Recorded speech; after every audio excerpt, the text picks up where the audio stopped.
So, taking a little bit of a tip from R. David R. I bought a drum set for $10, and let's see what we get as soon as we get home.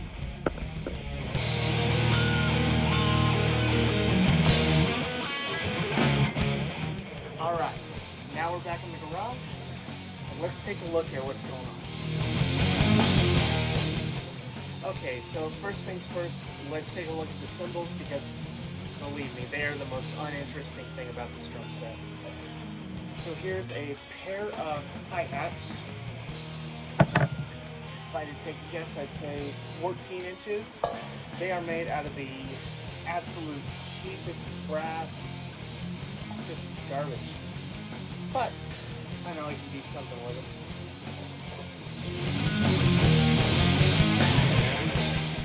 Here is I believe this to be a 16-inch crash ride.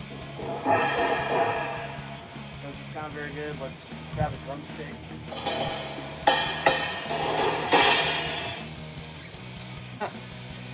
Trash can lid. Look at the dust. I mean, look at the dust that's accumulating on this. It's rubbing off on my fingers. Alright. Let's take a look at the hardware. It came with a little bit. This is the top of a cymbal stand. And I'm missing the bolt that goes through there. Here is the bass drum pedal. Really rusted out, but I can save this. A lot of dirt and debris on it. Here's the cymbal stand base. Bass drum cymbal. It only came with the pack. On these looking about that. Coral style tom mounts for the bass drum. Last but not least, a very lightweight hi-hat stand. I mean, this thing weighs nothing. Like my Mapex hi-hat stand that I use, that's a lightweight stand too, but this is like just lowest level, just light. Here's the chain is seized.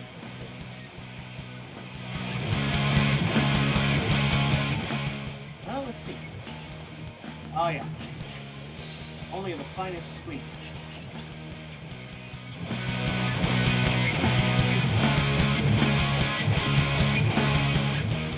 You know, on the bright side, this actually is a solid mount into the spring. It's just very squeaky because it's so old. Alright, now let me switch to the other camera and I'll show you guys the drums. So here's the bass drum.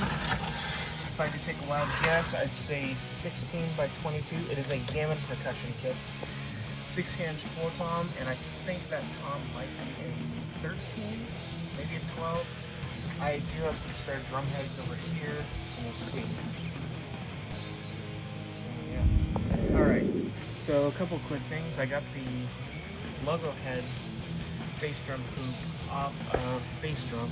And the funny thing is, this is a 10 lug per side bass drum for some reason. You know, the rack tom is 5 per side, floor tom is 6. This is 10. Makes no sense. But let's see the inside, if it's anything as dirty as it is here. Oh wow. Okay, I can honestly say I was not expecting it to be this clean. Well, clean, relatively speaking. It's got an old pillow in here. It says firm. Looks like a little bit of moisture damage right there. Nothing serious. Yeah, not bad in here at all. Hopefully the floor tom and the rack tom will be about the same. Okay, so a bit of an update. I went ahead and cleaned off the rack tom off camera. It actually turns out that it is a 13, not a 12, so I don't have a drum head that fits it at the moment. But we'll keep on going. This one will be fine for right now. I'm going to throw an EQ gel on there, EQ pod from Evans. Bass drum actually turned out pretty good. I had a spare EQ4 batter to throw on it. Actually not a bad bass drum. The pedals, that pedal's actually not too bad. Like felt beater, but not too bad. I am going to document cleaning off the floor tom though. this is probably the worst out of the 3 drums. Alright, so I got the tension rods loosened off this. Let's go ahead and take the counter hoop off.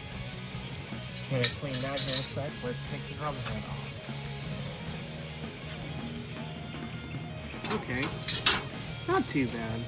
About what I expected. The other 2 drums were like that. But there's a smell of glue. These drums are so cheap. I mean, no wonder I only paid $10 for this drum set. Oh, look at that. See that right there? That guy came out of it, actually. Well, sorry, PETA, but Black Widow spiders and all that. So, once I go ahead and... Holy, wait a minute, I just noticed this. Look at this right here. There's a big old whoopty in it right there. It's like, if you guys follow Bank Pods at all, Wade Dixon, he has a very cheap drum kit, which is very similar to this, and I think it's his rack tom, has a wood-filled spot like that. I mean, these are poplar wood, maybe basswood, if that. So, let's try this. 16 doesn't fit. Oh yeah, look at that. Oh. Yeah, that looks doable. And now I shall show you my 2-step cleaning process for these very cheap drums.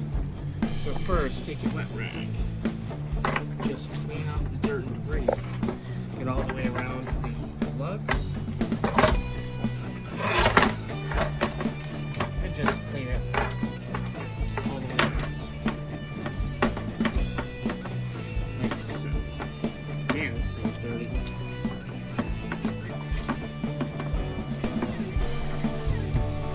So let me run you through my other process, and this is just going to be one little section because I can't really do this one-handed. But to get these shining, you can't really get rid of the scratches and the pitting on the chrome and everything. But what are you going to do? I use the Music Nomad drum detailer. It actually works pretty well. So I found one method is if the shell is still semi-wet like this, just go and spritz it on there. Because it mixes with the water, actually makes it just, what's the word, watered down a little bit, but, as you can see, actually comes back pretty well. It really, yeah, now you can see me recording with my phone and everything, but yeah, it's a treat. So the drums are finished, the actual drums, this is just an old drumstick. I'll give you all a little sound demo. Here's the bass drum. And keep in mind there's no muffling on the toms. Here's the rack tom. Here's the floor tom. And you can really tell about cheap Chinese-made heads that this is a royal piece of garbage. And the UT, not my first choice, I'm an Evans guy. But made a difference, and the bass drum isn't bad.